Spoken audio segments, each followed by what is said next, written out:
How you doing? Doing good. Yeah, well, this is pretty neat to tell you the story right here where Chickahominy Charlie used to walk through these marshes. This is where he hunted. You know, is this a true story? I don't know. It's legend. Chickahominy Charlie. Okay. But anyway, so he used to come through here and all the time, and this was before, like, you know, he was one of the first people in his tribe to come here and discover this marsh, you know, and legend still has it that the ghosts of the Indians still traverse this marsh, and you can kind of feel that energy yourself. I have definitely felt that, folks. This swamp, there is something special about this swamp. They're just covering all the swamp, so it's a very rare thing to be able to see these days. Yeah.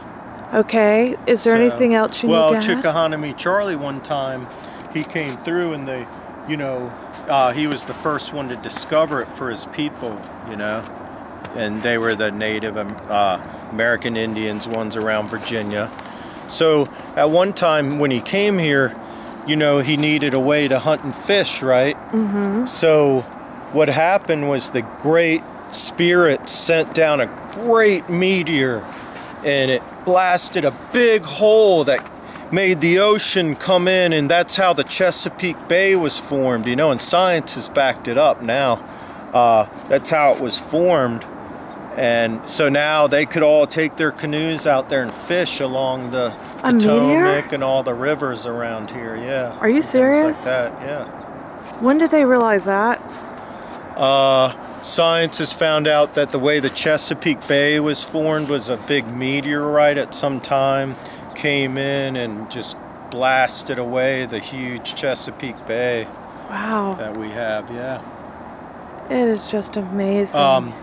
Did you know that it's been scientifically explained? Well, I have an explanation for how, if you think the world was made in 7 days, you know, that's 7 God days, right? Yeah. Well, an Earth day is the time it takes Earth to spin once, right? And, well, a God day is the time it takes the universe to do one spin. Well, that's 2 billion years, okay? So if you multiply the 2 billion years that a God day is, the time it takes the universe to go around once, times 7 days, well, it's 14 billion years. So science agrees with the oldest science book, you know, the Old Testament and things. I got a scientific theory that explains astrology. Do tell, because I'm into it. Okay. Well, see, the reason that works is, see, when you're born a certain month, that's like your model. That's when, like, all of your spirits, you know, when they're up in the matrix, you know, when you die, your soul's still in the matrix. But when you're born, they sometimes take a combination of souls, you know, and make the new ones. And so you, when your model year comes out, guess what happens? I'm recycled from old. A lot of you are the same, you know, just like a car. When your model comes out, you know, that month.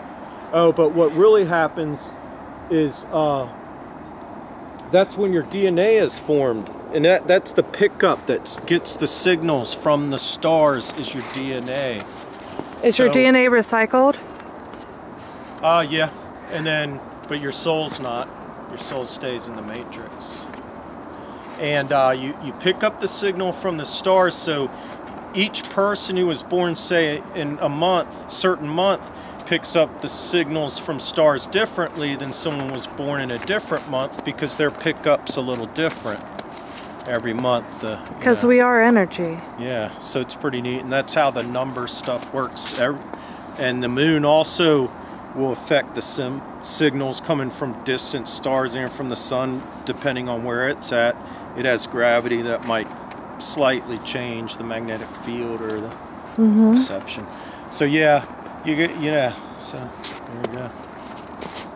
All right, well, thank you. Is there anything you'd like to add for our viewers today before we log off? Any theories you need, let us know. But anyway, it's really great. This is the end of 2011. 2010. 2010. And so tonight at midnight's 2011. Can you feel the energy? So it just gets better and better. I had to say, there is an energy here. Oh yeah. You feel it too? Yeah, you definitely feel, the ghosts and everything, and give us how a my little neighbors history. talk about the landings and things. Neighbors talk about it. It's not just your theory. Right, the landings is theirs, and the Chickahominy Charlie and everything. Yeah. Tell me a little bit of the history of the house. Anything that's a little unique about this house? Well, this house is the Museum of Rock and Roll. It was inhabited by the mother of Joseph Phillips, who talked to Jimi Hendrix and Mick Jagger when they played at the Virginia Beach Dome. Yeah. And then the Candy Snatchers practiced here in the Stray Ponies. I jammed here once on drums. Yeah. That's killer. Well, anyways, rock and roll. good luck in NYC, my brother. Bye. Bye.